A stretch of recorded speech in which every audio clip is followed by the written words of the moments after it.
This is Jason Lane, and I am the Executive Director of the SAIL Institute, and I am here with Dr. Melissa Bogue, who is the Associate Vice President for Academic Affairs at Salisbury University, where she leads efforts related to student success, and particularly thinking about the ways in which data can better inform student success. So she's joined us today to talk a little bit about what's happening at Salisbury. So welcome, Melissa. Thanks for having me. Can you tell us just a little bit about what you have done in terms of using data to inform student success? Sure. One of the things where it's really been impactful more recently is in our work with advising students. So in terms of working with students one-on-one, we currently work with an outside vendor to predict the likelihood of individual students persisting and graduating from Salisbury University based on how their peers performed over the past 10 years. So while that's not something that we share with students, their specific kind of score or risk value, it can inform and does inform the conversations that our advisors and our faculty mentors have with their students. So one-on-one, we work with that. In addition to their overall score that they receive, we also arm currently our advisors and mentors with things like percentage of completion overall and their success rates in groupings of courses so that they can talk to students about concerning patterns. And I'll say that bringing those types of data points to the surface really gets us away from thinking about student success as GPA alone. I'll share that I determine academic standing here at the institution, and so in years past, if students had a 2.0 or below, they were placed on probation, and we knew we should be of concern to them. But frankly, if they were above a 2.0, they didn't get the kind of attention that they do now. But we now know things like, if a student drops a class every time things get tough, they have a high GPA, but it's because they have a really strong withdrawal number. It may be time for a conversation about, grit and tenacity and the ability to kind of face adversity and even failure. Or if a student's GPA is only strong because he or she is excelling in a grouping of courses that have nothing to do with the major that they're pursuing, it might be time to discuss the possibility of, pursuing another avenue. And so, in terms of speaking with students one-on-one, those are some things. We also dig into data to uncover trends that need attention and conduct targeted outreach to groups of students who fall into certain categories. For instance, when we really started this work, one of the things back to GPA that we found is that our students who earn between a 2.0 and a 2.2 in their first semester were just as unlikely to persist and graduate as our students who earned below the 2.0 and were being placed on probation. So in the past, we really focused on those probationary students, and now we know, that students that fall into that band right above those probation students need that same kind of outreach. And then the last thing I'd say just about kind of data in general is it's important to note that outreach shouldn't be limited to students that we consider at risk.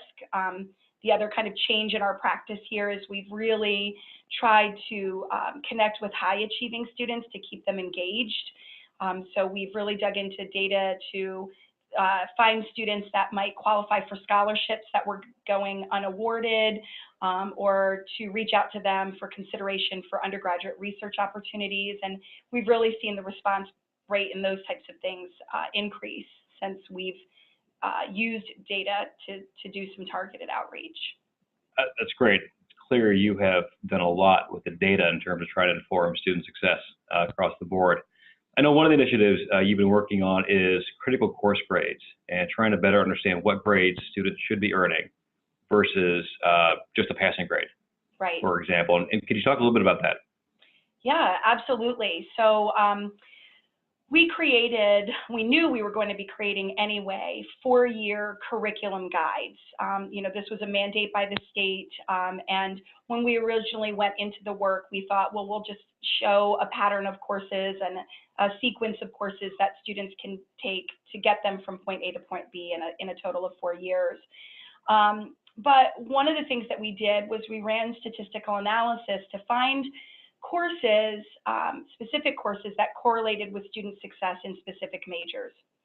And so while it's impossible to say that those courses are predictive of success, we knew that there were connections between those, and we wanted students to be aware of that. And so on those curriculum guides, in addition to the sequencing of courses, we list the recommended grade in the classes that seem to be most impactful in those areas. Can you talk a bit about how those guides are used by students and by faculty in the advising relationship? Sure. So, I think so often, and still we can err on the side of this, that we use data to kind of react to issues that have already occurred. And, we decided that what we wanted to do in this case is really be, proactive. And so since we know the likelihood of success in these specific majors is impacted by success in these certain classes, getting those in front of students, having conversations as they're getting ready to register for classes, hopefully it allows them to recognize the importance of doing well in those courses specifically, but also we're hoping that it highlights to them the connection between the course content and the knowledge that they'll ultimately need to be successful in subsequent courses. I think the response to the guides has been really positive. I know one thing that faculty really appreciate is having a detailed and kind of chronological list to work from. They like that it takes the guesswork out of the class selection portion of advising. And I think they also appreciate that it allows students to kind of be a bit more autonomous during that process. They also have access to those guides and could and should be, making decisions based off that, even if they're not speaking with their advisors. And so by doing that, it opens up more time for conversations, at least for those advisors that want to have more developmental type conversations, and opens up some more time for, talk about maybe adding a minor or participating in undergraduate research or securing an internship or, attending graduate school, or even just conversations that I know a lot of our faculty mentors have with their students about how they got involved in the career that they're in and the passion they have for their discipline. I will say, to be honest though, we've had mixed reactions to the addition of the recommended courses being added. In fact, we actually have some departments as a whole who opted out of including them on their guides. For those departments or for some individual faculty members, they're just concerned that students will be fearful of taking a course if they see that the recommended grade is higher than the university threshold of a C, or that they'll feel maybe the need to repeat a C if they don't meet the recommended threshold. And that's not something that we really would recommend. I think others appreciate that it's a solid and really quantifiable way to discuss the importance of courses.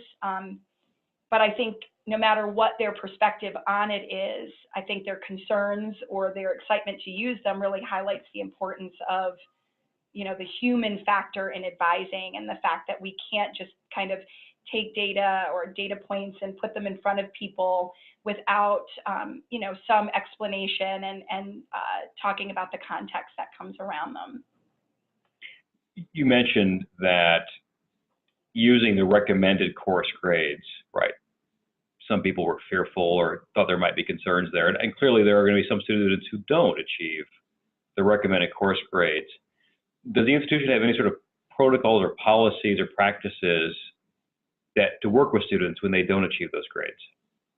Yeah, so that's a great question. I think it depends on kind of how far they miss the mark.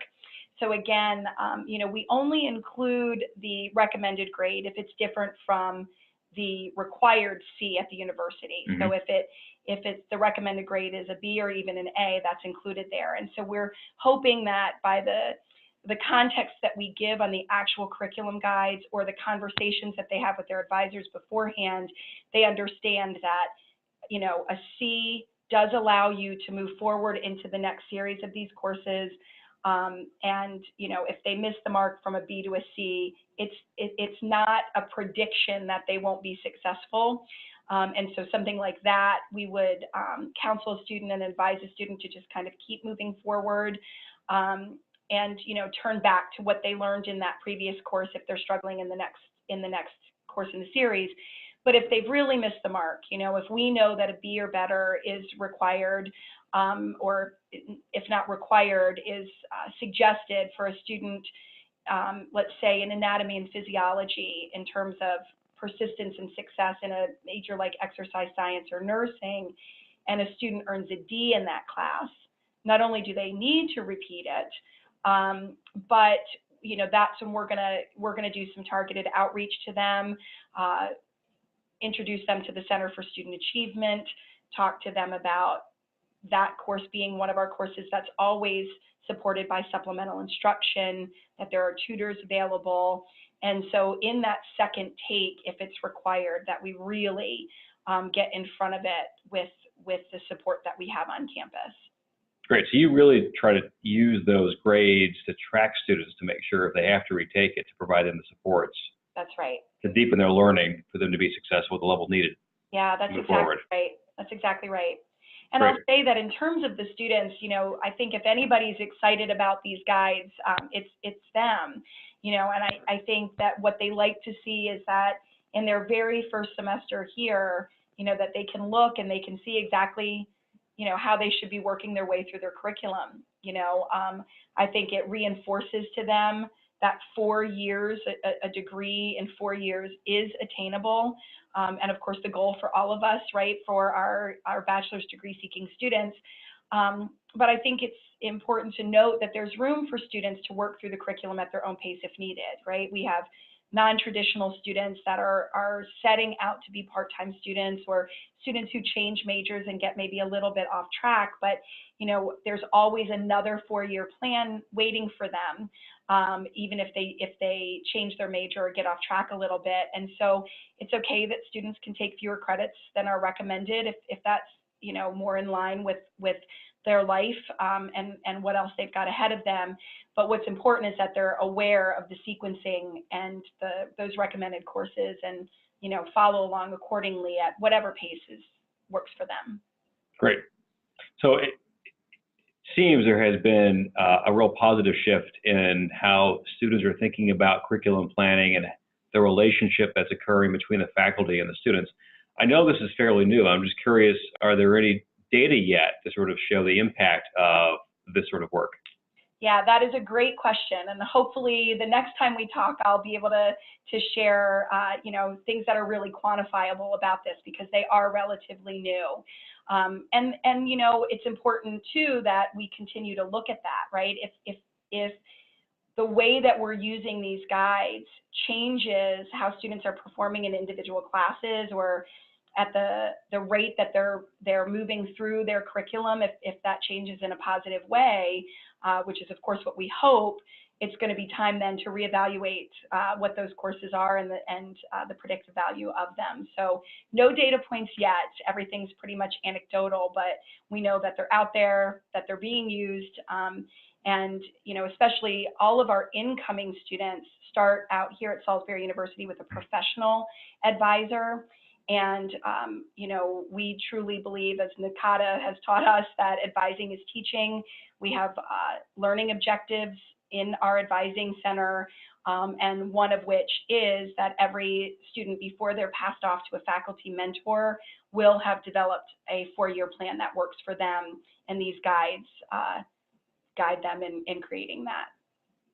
That's great. It's clear that you all have thought through the whole gamut of student success and are using data right here at the very beginning phases to figure out how to improve success. So I thank you for joining us today. I'll look forward to talking to you again once you have some more data so we can talk about the impact of this. Sounds great. Thanks, Jason. All right. Thanks, Melissa. Bye-bye.